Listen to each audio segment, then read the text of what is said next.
Action Comics number 2 through 13. Is it a bird? No. Is it a plane?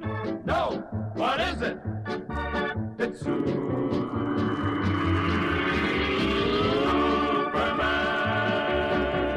Hi, welcome to Garage Geek. As many of you know, I am reading through Superman, the first superhero from the DC Finest line of graphic novels. And this covers Superman's original appearances. Now, of course, this is available in many other editions, but this is the first time that I am reading through this stuff, and I'm having a blast. Now, I'm not going to be going in depth as to plots. I will reveal plot as I have to explain some art, but that's not going to be my goal. My goal is to simply share some of the art and some of the silliness, which adds up to me some of the awesomeness of these comics. So the first comic that we're going to look at is Action Comics number 2, and it has this gorgeous cover, again by Lee Omialia. Now, this cover has good girl art and just the colors, and we've got this action scene of two people falling through the sky.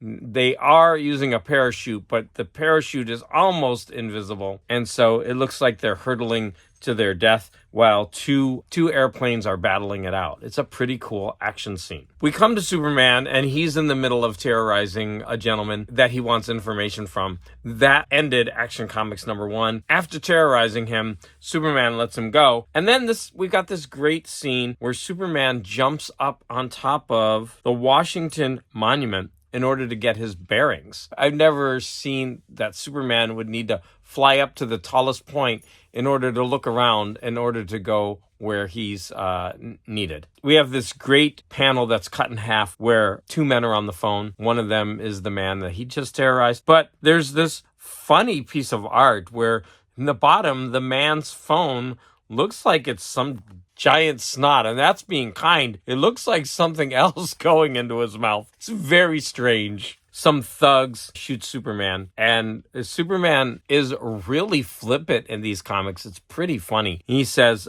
good heavens, he can't die. So Superman says, glad I can't say the same for you. And then he ceremoniously tosses them out the window. Now, I couldn't tell if this was a first story window or if they were in a penthouse, but he throws 3 men out of a window. And then there's no explanation after that. And then he threatens the leader. He says, you see how effortlessly I crushed this bar of iron in my hand? That bar could just as easily be your neck. Now, for the last time, are you coming with me? Yeah, he's very threatening. He uses his power in a very menacing way. That is very unlike the Superman that we know. The Superman who doesn't use intimidation. In a convoluted storyline, which started last issue and is in this issue, Superman goes to a war zone, and Lois happens to be going with him. And he's on a ship, and as Superman looks out in the moonlight, the art in this is just really strange. He's very vampiric looking. And I wondered about that, and there's a panel later that I'm going to refer to. As I was editing the video, I realized that I never referred back to the panel. The panel is actually in the next issue. It reads, that night, Superman, clad in miner's garb, drops out of the skies like some occult avenging demon. What I can take from this imagery and the language is that Superman was supposed to be somewhat like Batman, a kind of avenging figure to strike terror into the hearts of his victims. We have this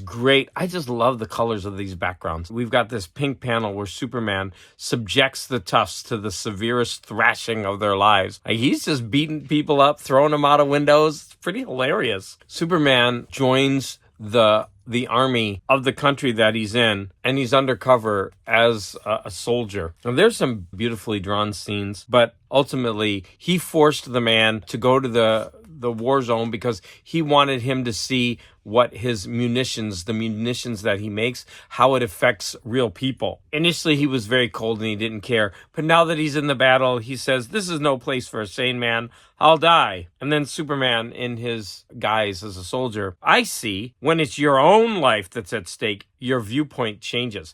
There's a lot of sermonizing in these comics, as we will see. There's this hilarious scene where Superman is jumping across the camp. He is seen as speeding to a strange rendezvous when all he does is he bursts into the tent in costume and he takes pictures. And then I love this because when Clark bundles up the pictures and the news story, he says, where do you want it sent to? The Evening News in Cleveland, Ohio. Now, I think that's significant. Number one, because I'm from Cleveland, Ohio originally. And number two, that's where the creators of Superman are from, Jerome Siegel and Joe Shuster. And even though this might be printed in New York, probably, this goes to their roots. And no mention of the Daily Planet. Originally, it was the Evening News in Cleveland, Ohio. Too bad it never stayed that. Mistakenly, Lois gets into a firing squad. She is sentenced to death for spying. And of course, Superman saves her at the last minute. He jumps over the wall and stands in front of the bullets. And he says, shoot and be hanged. Superman is really funny. They're yelling, the soldiers, stop! You can't do this. It's impossible. And Superman says, thanks for letting me know, as he's jumping away. Superman, in the next scene, he takes a man and he tosses him as far as he can. And all we see is the man go flying really far away into a lump of trees. Lois is very thankful to Superman for saving her, and she asks him in the moonlight, but when will I see you again? And he responds, who knows? Perhaps tomorrow, perhaps never. The next part of this comic takes place, there's a battle in the sky, and Superman has to fight an airplane. But the pilot, the enemy pilot, is hilarious. He's flying over the camp. The camp is being mercilessly riddled by a bloodthirsty aviator. And the pilot is saying, die like crawling ants. We have no problem when Superman destroys this plane. At the end of this comic, Superman gathers the leaders of both sides of the armies and he puts them together and he says, you know what? No more people are going to die. I'm going to put you together and you're going to fight. He says, go ahead, fight, or I'll clean up on both of you myself. And it's so silly because they're like, hey, we're not angry at each other. We don't want to fight each other. And then Superman's like, then why are your armies battling? I don't know. Can you tell me? No, can you? And so they end the war that easily. Thank you, Superman. That was great. Action Comics number 3 has another great cover. It's not as nice. We got a sinking ship and we've got someone invading. I don't know. There's a little bit of racism on this cover. It's not as nice as number 2, but it certainly has a lot of action in it. And in this one, Superman is going to go up against an evil mining company who don't care about their workers. So Superman finds out about a miner who's been trapped. So he speeds there and he pretends to be a miner and he falls into the mine. In doing that, he is able to rescue a lot of the miners. In fact, there's this great panel where he carries out 5 of them at once. And he says, a trifle unceremonious, but the occasion demands it, because he had to get them out fast because of poison gas. So then he runs back in and he digs out the other miner. And the miner's in the hospital. And when Clark goes to, man, I'm telling you the whole story.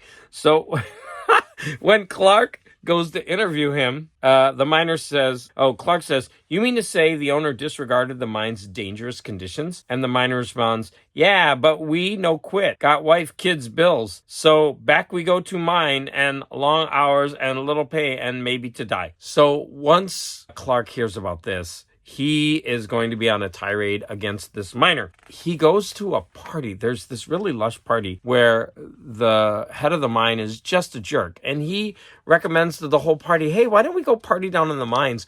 And we could look at what the miners have to go through and laugh at it. Superman, they capture Superman as a fake miner looking in at the party and they threaten to beat him. But then the miner, who is Superman, he takes him down in the mine and Superman demolishes the mine so that they'll be trapped in there. Clark refuses to help dig them out. And he says, I'm content to die. If you want to live, you dig. So he reverses the position on the miner and makes them dig their way out. And finally, when there's no hope, the miner, the leader of the miners, the mining company says, oh, if I only had this all to do over again, I never really knew what the men down here have to face. And then Superman says, well, that was all that he's been waiting to hear. So he waits till all of them fall asleep and then he rescues them. And from then on, the head of the mining company is turned over a new leaf and he's all about protecting his miners.